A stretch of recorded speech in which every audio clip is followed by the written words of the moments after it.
What's up, guys, gals, non-binary pals? Today, I know I'm finally back, number one, but number two, we're going to be moving some long-awaited animals from quarantine, some of which I've had for a long time, to the main building. So, let's go show them off. To kick things off, we'll start with the biggest of the new animals, and also kind of the most boring. So, this girl, here she is an adult female gargoyle, which is a cinnamon het red exanthic ball python. She's a proven breeder, and she's essentially here as kind of like a breeding loan, I guess, from my business partner.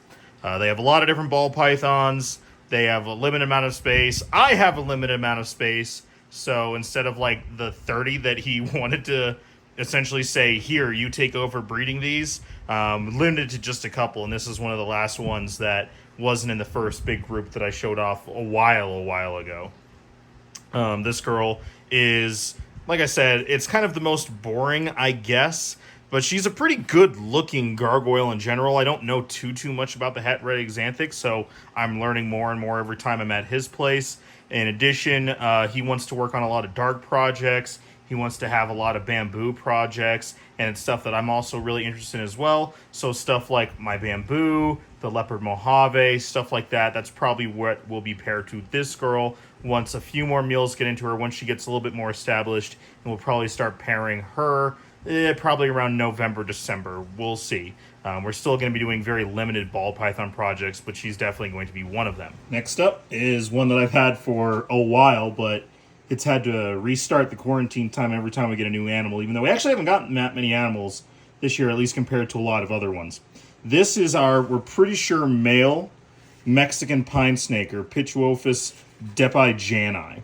There's two different subspecies of the Mexican pine snake. There's depi and depijani. This is the depijani. The depi sometimes are called like Durango mountain pines or just straight Mexican pines. These are the northern Mexican pines. I'm pretty sure I didn't just swap that in my head. I'm working on a species spotlight for these guys now that I've had one for a while and I've observed their behavior a little bit more. But I will tell you this right now, getting concrete info on these guys has proven to be a giant pain in the butt. So we're going to let this one out. Come on, little one. Here you go. Off you go. I'm not a fan of this rack, as I have said in quite a few other videos. And it's actually not that I'm really not a fan of the rack. I like the rack. I just hate these flipping tubs.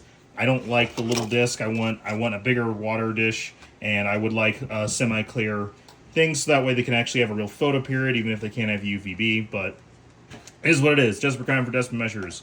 And I'm trying to get a lot of other cages in here, and replacing these $30 a piece tubs are taking a little bit of a back priority as I try to get all the boas out of the racks. So that is this one, the Mexican pine snake. Moving on to the next one. Quick sidebar, sorry about that, because I didn't mention it before in the one where I dropped off the gargoyle. I haven't put the label on her yet, but this is her right here. These are the 74 quart, 4 foot long tubs, because I know someone always asks, so just so, you know, it's a size reference here. There's that. There's my size 10.5 foot is a size comparison. This is what all the adult ball pythons are in. So, back to the next thing. Okay, this little girl has actually been in quarantine the longest. Got her back in, I think, March, in all honesty. But, you know, a long period of quarantine, plus every time new animal gets in, yada, yada, yada. So we're going to let her, she's just going to let her out. I'm having to do this with one hand, so just kind of what they do on their own is what I'm kind of letting them do. But this girl is the first of what I'm hoping is going to be a really, really cool collection, mini subsection of the collection, I should say.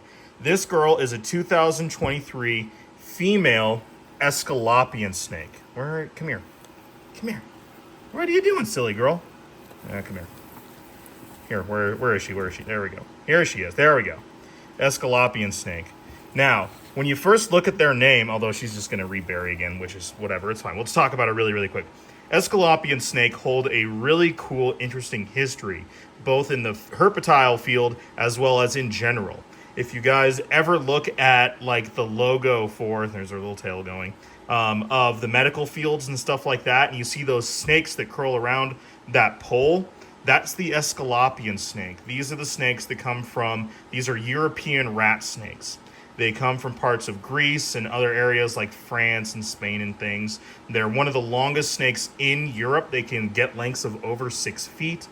And they have a long storied history that once I do their species spotlight, I will tie in and go into much more detail.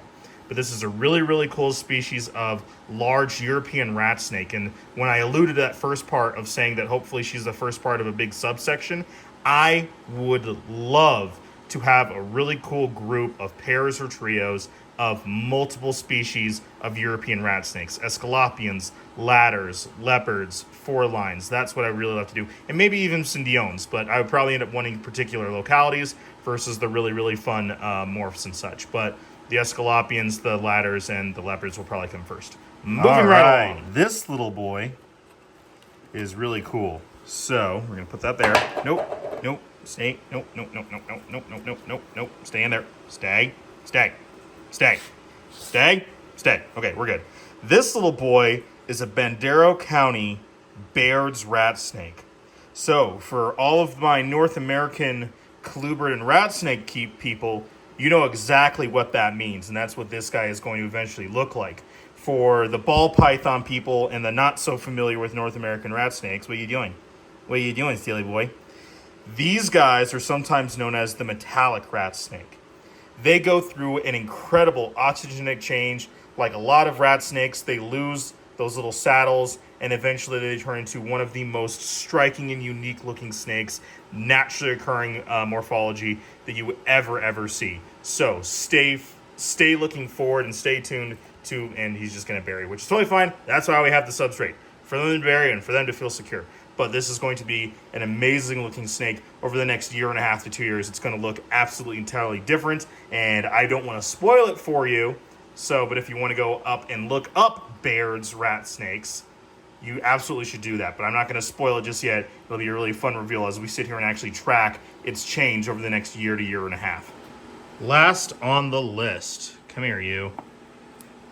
These are actually part of a giant group that my buddy at Beasties got in. A business partner. And they got in a giant group of locality Wisconsin eastern fox snakes. So I know that a lot of people watch my fox snake video. People have seen me post my fox snake on Facebook. They're always asking where I got them. Well, I can tell you right now, out of this giant group of, I think it was like 40-something individuals, all 5 of the ones that I got in are all eating and ready to go technically. But they are my group that I'm working on holding up and raising up, so they're staying with me. But there's still, the probably 30 or so animals still over at Beasties. So if you want, go check out Beasties down in Pueblo, or email them if you're out of Colorado. Maybe they'll even bring some to the Colorado Springs Reptile Show, which I think is actually this weekend from the time I'm recording this video, because like I said, mine have all eaten several times in a row, frozen thawed right off the bat. And if I were to be breeding them or reselling them, I would be confident with letting all of these ones go. So if you're interested in the eastern fox snakes, here's the big group. We got 5 of them of that, like I said. I'm not going to sit here and show off every single one. I'm just going to put this on there so it doesn't get out. We'll just call that one F3. We'll grab F2 so you can see. They're all pretty variable as far as fox snakes go. Some are even starting to get that kind of, that orange coloration. Maybe if it'll focus, there we go, on the head. Their pattern is a little bit variable. Unlike some other rat snakes, they don't lose those bars. That pattern will stay there, just their color will really start to come out, which will look really, really cool. There we go, and we'll show off one more after we put this one back in here. So yeah, I really, really love the fox snakes, or as I mentioned in the video, the actual species spotlight of the eastern fox snakes, I said to just call fox snakes and just call them like northern rat snakes, although they obviously go down pretty far south, even to places like Nebraska, but they also span pretty far north. And we call the western ones the northern rat snakes, and we can call the eastern rats like Great Lakes rats, because Michigan, these guys are found around like the Great Lakes region and stuff like that. The eastern rats are well known for their more bright orange coloration. Not to say that they can have the duller and the westerns can't have the brighter orange, but yeah, just showing these guys off, doing my part and promoting my buddy's business as well, for also giving me a little bit of a hookup on these guys for sure. When we were sexing them, not only myself, who admittedly is not my strongest point, but I'm getting better at it. I'm not the best at sexing colubrids. Neither of us popped anything other than females. We're talking like 20 plus animals that we were sexing as we were picking out the ones that I wanted to keep. And neither of us popped any hemipenes.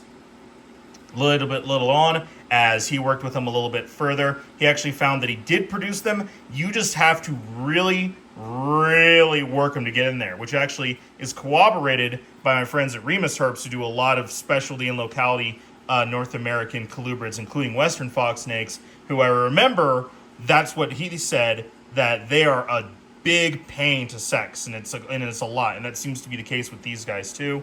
So right now they're all sexed as females, but once they get a little bit more size and once they adapt into this building, we're going to resex them again. Hopefully we still have a pretty nice high ratio of girls. I have my single male, who's a little bit small. He was kind of a problem feeder, which is weird for rat snakes, but they'll actually be really good for this group of much younger animals as they grow up to size, so he's not like this giant imposing male. So rambled on enough about these guys. If you're interested in them, check out Beasties. Look forward to seeing the updates, what I do with these ones as well. More than likely, I'll be holding on to them for at least a couple years, but Beasties has a bunch as well, and then maybe I'll be producing some babies further down the road if you don't think you can make them in the next year or so. So, thank you all so much for staying with me on this. I am still planning on making more reptile content. It's just been absolutely insane trying to play catch up on a lot of other stuff, prioritizing essentially kind of like paying the bills, so snakes and cakes is taking a bigger priority, and dealing with a little bit of burnout and stuff.